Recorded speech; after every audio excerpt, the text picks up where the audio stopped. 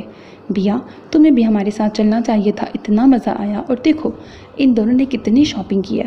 قاسم نے قریب رکھے ڈھیر سارے شاپرز کی طرف اشارہ کیا۔ مجھے کچھ خریدنا نہیں تھا، اس نے مسکرا کر قاسم کو جواب دیا، جبکہ نگین نے سنجیدہ نظروں سے حذیفہ کو دیکھا۔ اگر آپ فری تھے تو ساتھ کیوں نہیں گئے؟ وہ اب حذیفہ سے پوچھ رہی تھی۔ میں فری نہیں تھا، ابھی تھوڑی دیر پہلے آیا ہوں۔ انم نے مزہ لیتی کیفیت کے ساتھ نگین اور حذیفہ کے چہرے دیکھے اور تیسری گہری نظر انابیہ پہ ڈالی جو مسکراتے ہوئے دلچسپی سے قاسم کی بات سن رہی تھی۔ طالب کی یہی بات مجھے سب سے اچھی لگتی ہے کہ وہ کنجوس نہیں اور اپنوں کے لیے اس کا دل بہت بڑا ہے۔ دیکھو نا، میں نے جس چیز پہ ہاتھ رکھا اس نے انکار نہیں کیا۔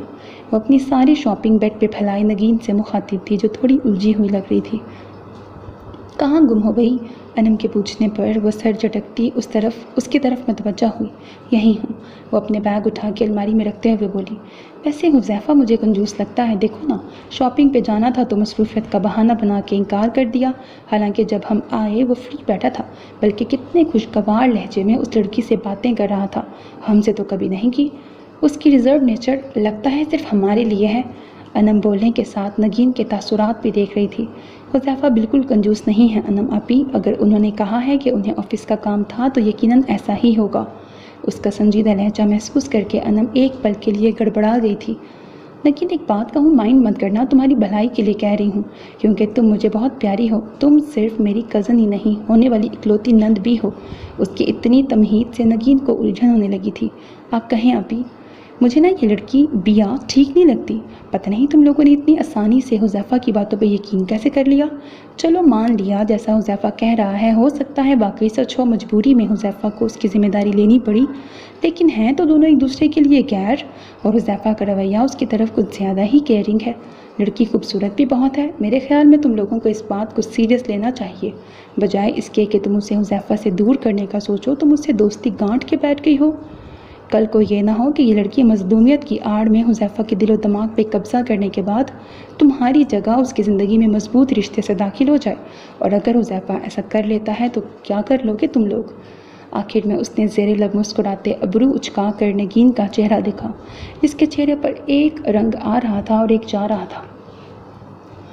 وہ کب سے کھڑکی کے پاس کھڑی بظاہر سامنے نظر آتے لان کو دیکھ رہی تھی، لیکن دماغ مختلف سوچوں کی اماج کا بنا ہوا تھا۔ اس کو یہاں آئے 2 ماہ سے زیادہ ہو گئے تھے۔ شروع میں اسے اجنبی جگہ اور اجنبی لوگوں کو لے کر جو ڈر تھا وہ اس گھر کے مکینوں کے شفقت امیز رویے کی بدولت بالکل ختم ہو چکا تھا۔ صرف طالب کا رویہ اس کے ساتھ بہت برا تھا۔ وہ شاید اپنے گھر والوں کی وجہ سے اسے برداشت کرنے پہ مجبور تھا، ورنہ اس کا بس چلتا تو وہ اسے کھڑے کھڑے گھر سے دھکے دے کر نکال دیتا۔ لیکن اب مسئلہ یہ تھا کہ کافی عرصے سے نگین کا رویہ اس کے ساتھ ٹھیک نہیں تھا۔ بہت دوستی تو پہلے بھی نہیں تھی، لیکن اچھی بات چیت تھی۔ طالب کی منگنی کے بعد اس کے رویے میں واضح تبدیلی آئی تھی۔ وہ اپنا زیادہ وقت انم کے ساتھ گزارتی تھی۔ انابیہ کی موجودگی میں یا تو وہ اسے اگنور کر دیتی یا وہاں سے اٹھ کے چلی جاتی۔ پہلے تو اس نے انم کی وجہ سے زیادہ غور نہیں کیا تھا کہ وہ کزن ہونے کے ساتھ اس کی ہونے والی بھابھی تھی، تو وہ زیادہ ٹائم اسے ہی دے رہی ہے۔ لیکن انم کے جانے کے بعد بھی وہ اس سے بات ہی نہیں کر رہی تھی۔ اگر وہ اسے بلاتی تو اس کا رویہ بہت خشک سا تھا، اور کچھ ایسا ہی رویہ رخسانہ کا بھی تھا۔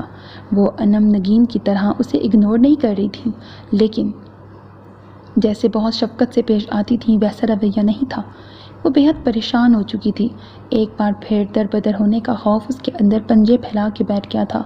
اس گھر کے علاوہ تو اس کا کوئی ٹھکانہ ہی نہیں تھا۔ وہ سمجھ نہیں پا رہی تھی اس سے کیا غلطی ہوئی، کیوں رخسانہ اور نگین اس سے اتنے بیزار ہیں۔ کیا طالب نے انہیں اس سے بات کرنے کو منع کیا ہے؟ وہ پہلے بھی چھوٹے چھوٹے کام کرتی تھی، لیکن رخسانہ، کلثوم اور شمسہ منع کر دیتی تھی۔ لیکن اب اسے محسوس ہو رہا تھا مہمان 2-4 دن ہوتا ہے۔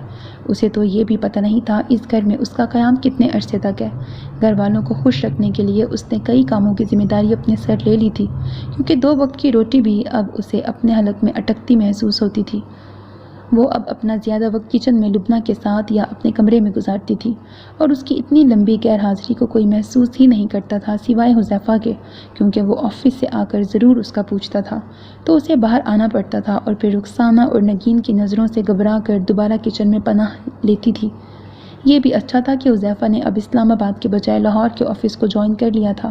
اس کے ہونے سے انابیہ کو تسلی ہوتی تھی، لیکن کچھ دنوں سے اسے بلانے کا تکلف بھی نہیں ہو رہا تھا، کیونکہ حذیفہ ملک سے باہر گیا تھا۔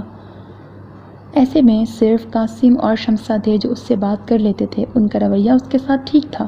وہ تھک گئی تھی، پتہ نہیں کب زندگی اس پر مہربان ہوگی۔ So میرے عزیز listeners, this was the end of second last episode of the novel دستور وفا by مریم عزیز۔ امید ہے ناول آپ کو پسند آ رہا ہوگا۔ Next one will be the last mega episode۔ اپنا بہت خیال رکھیے گا، چینل کو سبسکرائب ضرور کر لیجیے گا، because that's how you can encourage me and that's the only kind of support and encouragement which I want from all of you۔ اللہ حافظ۔